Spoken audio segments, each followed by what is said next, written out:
Well, Gavin, the fact that we're speaking to you soaked in beer is probably a good sign that we've got a result. It's a 3-0 win in the playoff final to take us up to the National League South for the first time ever. Has it quite sunk in yet? No, I never understood that saying until now, to be honest with you. But I'm still trying to come down off the game because it takes so much out of you. I am soaked in beer, that's true. I probably don't look my best, but then again, nobody's really care. Listen, I'm struggling to put it into words. I mean, the first thing that really came into my thoughts was Dave Bryant, if I'm honest. Seeing his family here today, the work that man put in for this football club long before I arrived, it means I hope that they go home with some satisfaction today, because he was a true supporter of me, and I'm just pleased. I'm pleased that the players have done it for themselves, but to cap it off, I'm pleased that it really, especially for Dave and his family. Absolutely. In terms of the game itself, it was another nervy 45. And again, we came out of the block second half. What exactly did you say to the boys at the break? No, I mean, someone asked me, was it a plan? Because we spoke about some stats on Wednesday in respect of, with Wingate. But Chatham are good all around. They're good at all parts of the game. And, so it wasn't necessarily a plan to be second best in the first half, which is what we were.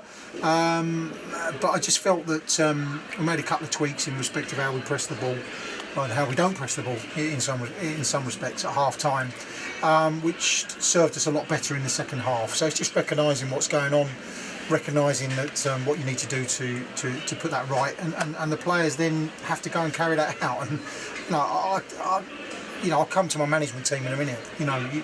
It's easy to get emotional and talk about things at this stage, but the players, there must have been times this season when they've probably doubted. And we talked about runs in January and stuff like that, but they've kept at it and they've come with us, kept believing in what we're asking from them. They've worked hard in training, they've knuckled down, and they absolutely 100% deserve this. No question. My management team, someone asked me, someone just said to me over there, you made me so happy. Well, I'm pleased for that, but these boys, and I'm watching them over there on the pitch, are worth their weight in gold, because there are people, they have their individual little bits and pieces that they do. They know more than me in those individual bits and pieces, and it's for me to knit together and make decisions, etc. As a manager, it is, and I'm the one who fronts it up when things have gone well, like it is now. But I'm also the one that's got to come out, and we were here earlier in the season, not gone so well, and say, look, this is my fault, or whatever it is. So I'm really pleased for them. I'm so pleased for the players. This don't come around very often, and may not come around at all in their footballing career. So enjoy it. I hope they enjoy it, and hopefully by the time we get back to the club, it's sunk in. I should hope so. It is a. I almost don't want to use the word, but it is a fairy tale in a lot of ways. The fact that obviously there was the controversy when we played Chatham a few days ago. There was the controversy with the fans, and obviously a lot of people kind of doubting our record on a 3G surface as well. It might well be our first win on a 3G pitch, in what better time? Yeah, listen, it didn't faze me at all. I mean, I recognise that we needed to be better on a 3G pitch. I recognise that. But it didn't faze me. It didn't worry me coming here and thinking we're playing on 3G. Obviously, it's going to be harder because it's a surface they know well, and I thought they played it really well. That when it was a bit wetter, they spun the balls in the right areas, and when it was a bit drier, they played the pitch very well. But the fact of the matter is, you've got to have faith in what you're doing. You've got to have faith in the team around you, and you've got to have faith certainly in the players. And that never wavered. That never wavered. And I just felt getting to half time was a bit of a. It was a bit of a milestone. I felt that we got to half time.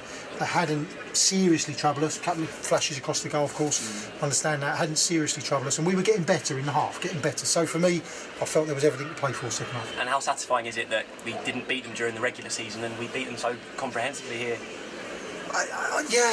Well, does that mean anything to me? Not really. I mean, you wanted to win those games as well, and we were very close a couple of weeks ago, or a week ago. We weren't very close when we played them here earlier in the season. You just have to take what's in front of you. Don't think about those games. Learn lessons from those games, but don't think about those games as something that's going to trouble you. and just believe. I just asked them to believe in themselves. I've never ever lost belief in this team. I have always believed they could achieve what they have today, and you know, it's easy for me to say that now, but you know, if you're in the dressing room and you hear me talking, that's always been a fundamental message that's gone out to them, and you know, fair play to them. I'm delighted for them. And for you in the management, you've won a playoff campaign, and you actually get to go up this year. Yes, I've been here before. I had the strange episode of lifting a trophy, not me personally, but the boys lifting a trophy to win the playoffs, and then having to play another game 3 or 4 days later to be able to actually earn the right to go up. So we've been in this territory before-ish, but we didn't get the same rewards. We've also been where Kevin and his team are. And they're a fantastic side. It's a good setup here, and they are, I've no doubt, going to be contenders next season. I've no doubt about that. And I've been where he is, and you know, he won't need me to pick him up, but I fully appreciate where he is at the moment, and it's a difficult thing to palate. But you know, I think Chatham Town will come back a lot stronger. Well said. And well, as for you and the management and the team, what does this mean after lifting the trophy? And I think it was quite enjoyable to see that you actually get to lift it this time. Yeah, I'm not very good at those sorts of things. I try, and it's all about the players for me. They sort of push me into it, and I probably made a hash of it, to be honest. What's my first thoughts at the moment? Well, my first thoughts are we as a collective group are going to enjoy tonight. And my next thoughts are, now the hard work really starts. I've got to be honest. Now we've got to start to, because we, you know, let's get it right. Let's enjoy what we've done, but we've put ourselves in a different bracket of football, and that's going to need some reality and some hard work to put us on a good footing next season. Absolutely. Well, we won't keep you too long. We'll let you enjoy it. Thank you, Gavin. Soaked in beer again. Yeah. I'm enjoying that. Thank you. Thank you. Thanks, guys.